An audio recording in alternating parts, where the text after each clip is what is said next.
Yep. You're not surprised, are you?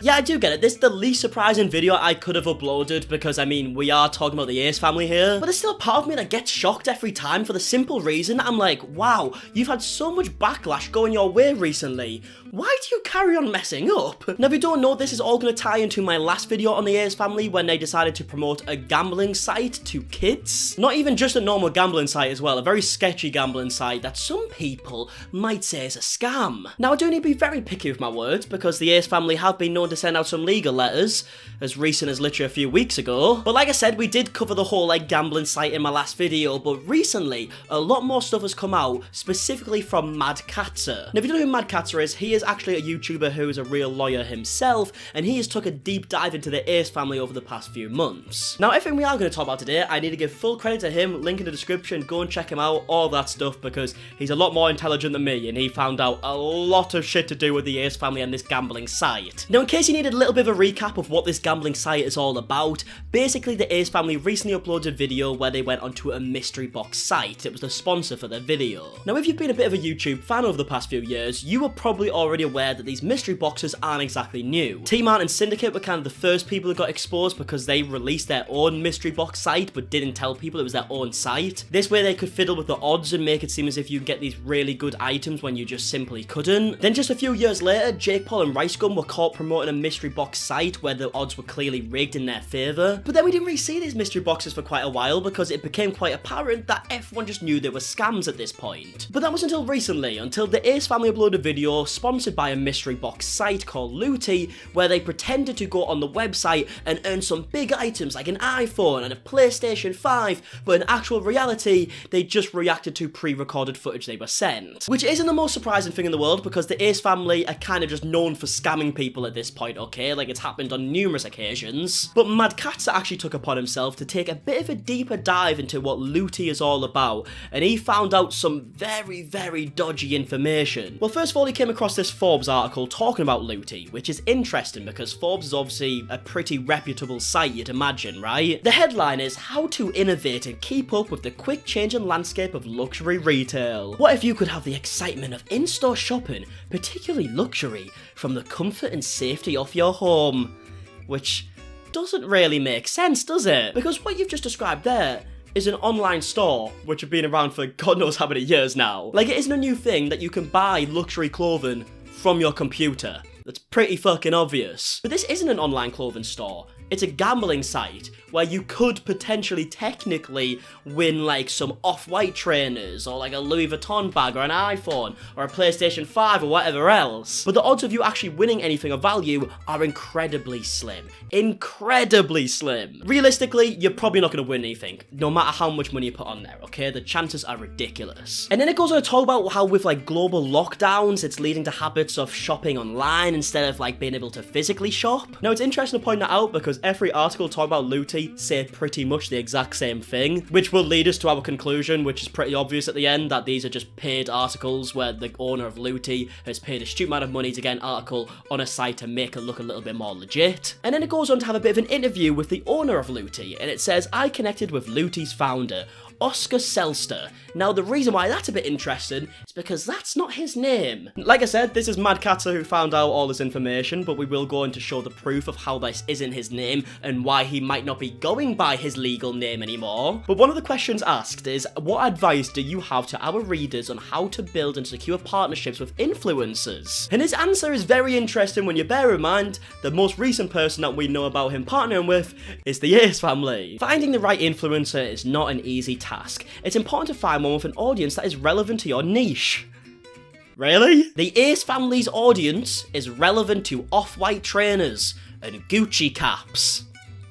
Are you sure? They're like 8 years old, they probably don't even know what Gucci is. A common mistake is to get blinded by numbers like subscribers and likes, but in reality you should focus on the relevance to your specific target audience. Which again is interesting because you didn't do that. I strongly recommend picking an influencer who will genuinely like your product and therefore proudly advertise it. In 2020, people take great notice of sponsorships that are only done for the money. So you're telling me that the Ace family didn't promote this brand for the money?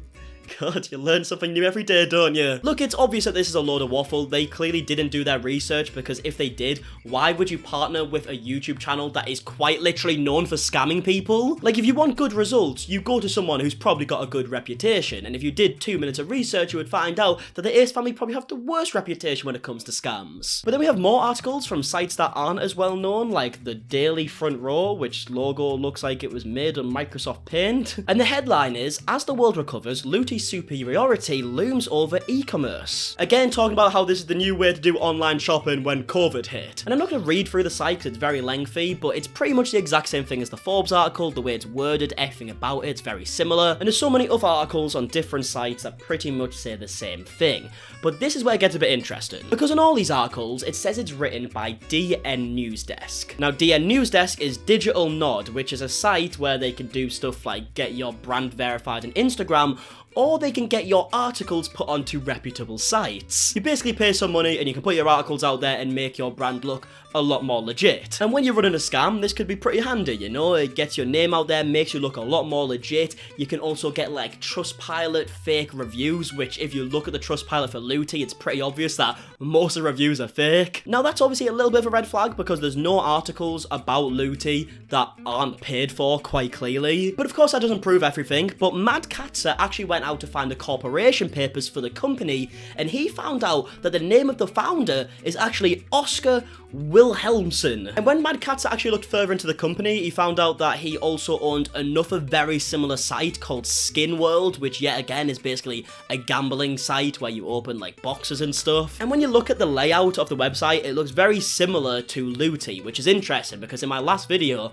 I even said that these mystery box websites look very similar in layout, and I wonder if it is actually the same guy behind these. But I tell you what though, just looking at the layout of the website already, I wouldn't be surprised if it's the exact same people who created the mystery box that Rice Gum did. I mean, just look at this mystery brand that Rice Gum promoted, okay? You've got like the box in the corner for the logo, then you've got these options at the top with like the little logos next to them, and then you've got these other things that you can actually win in the boxes. And then if you look at Looty, you've got the box in the top left for the logo, you've got these options you can click on with the little logos next to them, and then you've got the options you can actually win in the boxes. It's the exact same layout, and obviously that could be copied, but I really wouldn't be surprised if it is just the exact same company that are going by a different branding now. But this way starts becoming very clear of how sketchy Looty is, because just last month, the site was actually banned in Australia. Rochelle Zanema, I've definitely pronounced that wrong, delegate of the Australian Communications and Media Authority, being satisfied that Looty Limited has contravened subsection 15.2a of the Interactive Gambling Act 2001. Hereby issue Looty Limited a formal warning under section 64a of the IGA for one or more contraventions of subsection 15.2a of the IGA being a civil penalty provision. And it goes on top of how Looty actually goes against the gambling laws in Australia, and it even goes as far to say that the penalties that they could be given can be up to $8.3 million. Now it's unclear what fine Looty were actually given in the end, but the site is actually now banned in Australia because of this, because it's an illegal gambling site. And bear in mind, Austin Mcbroom even said that he's always wanted to work with Looty because they give back to people, which obviously isn't true. He only found out about them maybe like 2 weeks ago when he was offered the deal in the first place. But if he did know about them, it probably makes him seem a little bit worse, because it seems like they've got a bit of a dodgy history. And this actually reminds me of like when Network were promoting them crypto gambling sites that were actually banned in America, and they told their audience that they need to use a VPN to even use it, which by the way, if you have to use a VPN to use a gambling site, probably don't do it. But these sites don't just get banned in full countries for no reason, okay? There's a lot of dodgy stuff that's going on here. Which does also make it very interesting that the guy who owns Looty is actually hiding his name and trying to go by a different name in all of these articles. Is that because if someone does research into his actual name, they can find even more of these scams going around that we haven't even heard of yet? I mean, I'd probably guess there's something out there. But one of my favourite parts about Mad Katz's video is he even sent a legal letter to the Ace family himself. And he said he even did this because they were sending out cease and desist recently that we were speaking about, so he was giving them a bit of a taste of their own medicine when he found out that they broke a few rules. As you can see, this is part of the letter that he sent to the Ace family himself, but with Mad Katzer actually being a lawyer, he figured out that this actually goes against a lot of rules, the way they actually reacted to pre-recorded footage and made it seem as if you could get these items that are really, really rare there, but they apparently got 2 of the biggest items with free spins. Now, there's a lot of personal information blocked out here, but the basics it says here is by deceptively and falsely promoting a free box promotion code for Looty.com, and further by unfairly and deceptively enticing the name blocked out into using Looty.com by deceptively pretending to do a real-time demonstration of Looty.com whereby you claim to falsely to have won both an iPhone 13 and a PlayStation 5 on consecutive spins of the Looty.com site/mechanism. And then we have Mad Catz's real name blocked out here, and it says he redeemed his free box only to discover that it was a 10-cent gift card for Looty.com,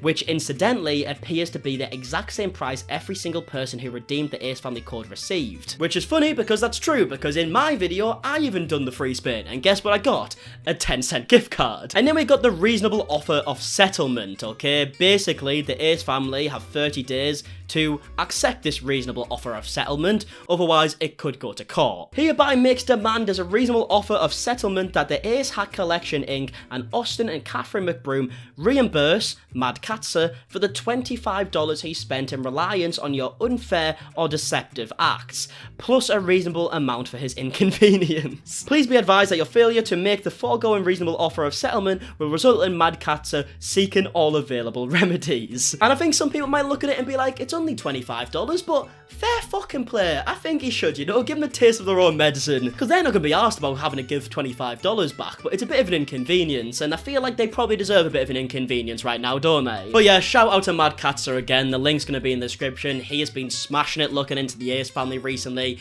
and bringing out a lot of information that, let's be honest, a lot of us YouTubers wouldn't know if it wasn't for him, so please check out his channel. He always gets the information about the Ace Family first. But yeah, I'd love to know your opinion on everything we spoke about. Are you even surprised that the Ace Family promoted a company that are clearly so sketchy? Because you're probably not, realistically, right? But either way, like I said, let me know your thoughts down below, and if you did enjoy this video, please leave a like down below, subscribe if you are new, and I guess until the next one, I'll see you guys in a bit. Alright, goodbye.